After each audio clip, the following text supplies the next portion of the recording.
نہ جانے کس طرح سے آگ لگ گئی۔ حویلی میں ہزاروں روپے کا فرنیچر بھی جل کر راکھ ہو گیا، اور جو نواز نے اپنی بیٹی کے جہیز میں دینے کے لیے بنایا تھا وہ بھی جل کر راکھ ہو گیا، ساتھ ہی اس کی بیٹی اور داماد بھی جل گئے۔ اس طرح ان کی راکھ بھی حویلی کے ملبے تلے سے نہ مل سکی۔ لوگ نواز کے پاس افسوس کے لیے گئے تھے، مگر وہ خاموشی کے ساتھ بڑے حوصلے سے بیٹھا تھا۔ سوگواری میں بھی وہ اس قدر باروب تھا کہ اس کے سامنے جا کر لوگوں کی زبانیں گنگ ہو جاتی تھیں۔ کوئی بھی اس سے یہ سوال نہیں کر سکا کہ آخر حویلی میں آگ لگی کیسے، اور اگر تم لوگوں نے اپنی بیٹی کو قبول کر ہی لیا تھا تو اسے یوں الگ کیوں رکھا؟ لوگ نواز کے پاس بیٹھے تھے۔ یقین نہیں آتا تھا کہ آج کے ترقی یافتہ دور میں بھی اتنی فرسودہ سوچ کے لوگ بھی اس دنیا میں موجود ہیں، مگر گاؤں دیہاتوں میں شاید اب بھی ایسے ظلم ہوتے ہیں۔ بہرحال اس بات کو تقریباً 2 مہینے گزرے تھے کہ اسی گاؤں سے مختلف سمت پر واقع آدھے جلے چہرے کے ساتھ اس لڑکی نے آنکھ کھولی جسے اس کے بھائیوں نے مردہ سمجھ کر بھلا دیا تھا اور اپنی شادیوں میں مگن ہو گئے تھے۔ اس کے بھائی بال بچوں والے تھے، ان کی بیٹیاں بھی تھیں، مگر انہیں اپنی بہن پر اتنا بڑا ظلم کرتے ہوئے ذرا بھی رحم نہیں آیا تھا۔ مگر وہ کیا جانتے تھے کہ زندگی دینے والی اللہ کی رات ہے، وہ جسے چاہے زندگی دے اور جس سے چاہے چھین لے۔ شازیہ کی جس بستی میں آنکھ کھلی تھی یہ ایک مہربان عورت تھی۔ شازیہ اس حویلی سے یہاں تک کیسے لائی گئی یہ بھی ایک لمبی داستان ہے۔ دراصل اس عورت کے شوہر نے ہی شازیہ کو بچایا تھا۔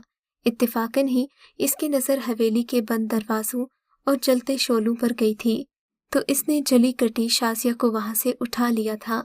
مگر اس بات سے شازیہ کے بھائی بالکل بے خبر تھے۔ شازیہ جب مکمل طور پر صحت یاب ہو گئی تو اس کی جان میں کچھ جان آئی۔ اس نے سوچا اب کیا کیا جائے، شوہر تو دنیا سے جا چکا تھا، لہٰذا اب اس کا بدلہ لینا باقی تھا۔ اس آدھے جلے چہرے کے ساتھ اس نے کہاں جانا تھا؟ بالآخر یہ طے پایا کہ وہ اپنے شوہر کا اپنی خوشیوں کے قاتلوں سے بدلہ لے کر رہے گی۔ شازیہ اس عورت کے ہاں رہنے لگی۔ اس عورت نے شازیہ کا بہت خیال رکھا۔ کچھ دن کے بعد شازیہ چلنے پھرنے کے قابل ہو گئی۔ اب اس نے اپنے باپ اور بھائیوں کی حویلی کی طرف جانے کا سوچا۔ قدرت کی کرنی کہ اس کے آدھے جلے چہرے کی وجہ سے اب تو اس کے بھائی بھی اسے پہچان نہ پاتے۔ وہ ان کے سامنے بھی آ جاتی تو اسے شازیہ کی روح سمجھتے، اور پھر اسی بات کا شازیہ نے خوب فائدہ اٹھایا۔ وہ مسکین سی حالت بنا کر پھٹے پرانے کپڑوں میں اپنے گھر سے روزانہ نکل جاتی اور جا کر حویلی کے سامنے کھڑی ہو جاتی۔ اس کے باپ اور بھائیوں کو گمان تک نہیں تھا کہ یہ ہماری ہی بہن ہے جسے ہم مرحوم سمجھ رہے ہیں۔ شازیہ پورا دن حویلی کے سامنے کھڑی رہتی۔ بالآخر ایک دن حویلی کی نوکرانی کو ترس آ گیا۔ وہ اسے بڑی نوکرانی کے پاس لے کر گئی جس نے اسے کچھ مالکان سے اجازت لے کر اپنے ساتھ کام پر رکھ لیا۔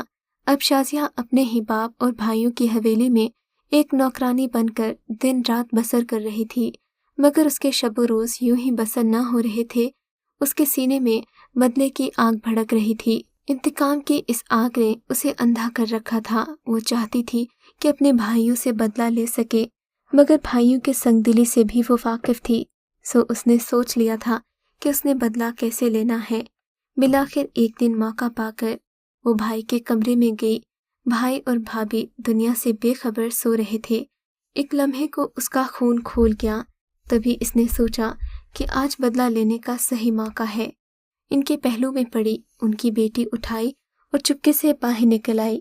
اس وقت حویلی میں دن کا وقت تھا، سب لوگ مختصر وقت کے لیے اپنے اپنے کمروں میں موجود تھے۔ شازیہ کب آئی اور کب گئی کسی کو کوئی خبر نہیں ہو سکی۔ شازیہ کے خاندان کے بارے میں بھی کسی کو کچھ پتہ نہیں تھا، کیونکہ نوکرانی اسے ترس کھا کر گھر لائی تھی۔ اس دن کے بعد سے اپنی بیٹی کو ڈھونڈ ڈھونڈ کر پاگل ہو چکے ہیں۔